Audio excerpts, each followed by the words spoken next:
katropa, nasa SCNext tayo ngayon. Gamit na naman natin si Damulag, no? Yung owner type kit natin na walang papel at wala po lahat, no?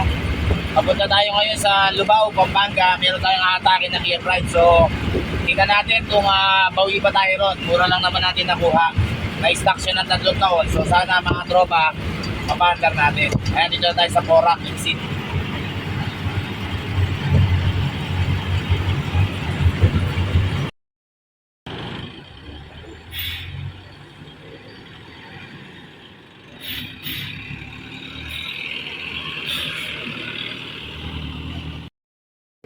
Yan mga katropa, magandang umaga sa inyo, no po. Kahapon po, gamit natin si Damulag, yung owner type jeep natin. Naghatak tayo sa Lubao, Pampanga. So nakuha po natin itong isang unit. Kia Pride na naman mga tropa. Yan, mga CD5 natin. No? I-reels ko lang. No? Nakuha natin ito ng 14,000 mga katropa. No? Pero running naman daw. Pero ngayong umaga, sinubukan na nating ilinya yung mga dapat ilinya. Ikabit yung mga dapat ikabit. So yung mga katropa, kahit paano, napanda na natin. At ngayon, nililihan na ni paring Edsel, no? Para i-restore na naman natin, no? At may benta natin ng medyo low budget lang naman, mga katropa, no? Pero alam ko running na to eh. Yun lang. Na mga katropa. Tahimik yung makina niya, mga katropa. So ayusin na lang natin yung loob niya. Tingnan natin, tapos i-repeat natin, no? Nadala na tayo sa pintura, no? Hindi na tayo magpapagamit ng acrylic. So wag na natin titipirin, ansalin na natin yung pintura nito mga katropa, mga kadyansya. So ayan mga katropa, abangan nyo po kung anong mangyayari dito sa Kia Pride na ito, no? Kung mabubuo ba natin siya, no? Maganda naman yung kulay niya, no? Kulay orange. Ayan, CD5. So God bless sa atin mga katropa, mga ka-Kia CD5. Gandang araw po.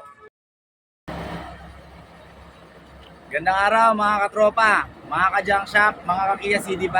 Ayan. Meron tayong unit ngayon, Kia CD5. So, dapat pangkatay sana siya, kaya lang wala naman siyang ganong karaming issue, umaandar na maayos, kaya nirepeat natin mga katropa. Ayan, cancel po yung pintura niyan, hindi nga lang ganong kapulido, pero siyempre okay naman na para sa low budget. So, pang 35,000 natin mga katropa, negotiable. Pwede rin swap ng ibang motor, o pwede may add, pwede wala. Kaya mga katropa, papakita ko lang, running ko yan, maandar na maayos. Yan. Wala ko siyang blow by. Wala akong talsik. Wala rin namang overheat yan mga katropa, no? Kahit siguro di ko nabuksan dito, no? Pero, ayan, nabubuksan naman. Yan, tropa, walang talsik. Walang usok. Wala po. Maandar naman yung ilaw niya mga katropa. Maandar naman yung mga backlight niya.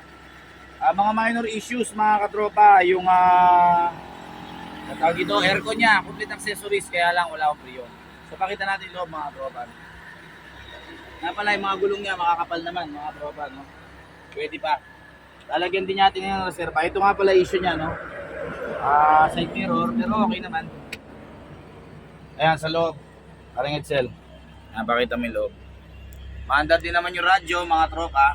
Ayan. Malinis naman na, nilinis na po natin yan, no? So, naging problema lang nito, running naman talaga siya dati. 2019 in-stock nila. So, napili natin, inayos natin, pinaandar natin. So, okay naman na, tapos nirepeat natin mga tropa. Yung pintura, hindi naman ganun presentable, hindi naman ganun siya kaganda, pero presentable naman siya mga tropa. Dito, maandar naman yung speed meter niya. Maandar naman yung dito sa panel niya, yung speed meter niya, yun nga lang, manually. Kung meron tayong makuhang ganito, in case sa mga susunod na pagkakataon, walang problema. Pwede nyo pong mabili sa amin yung mga ganito. Murang halaga lang, presyong kaibigan na lang mga katropa.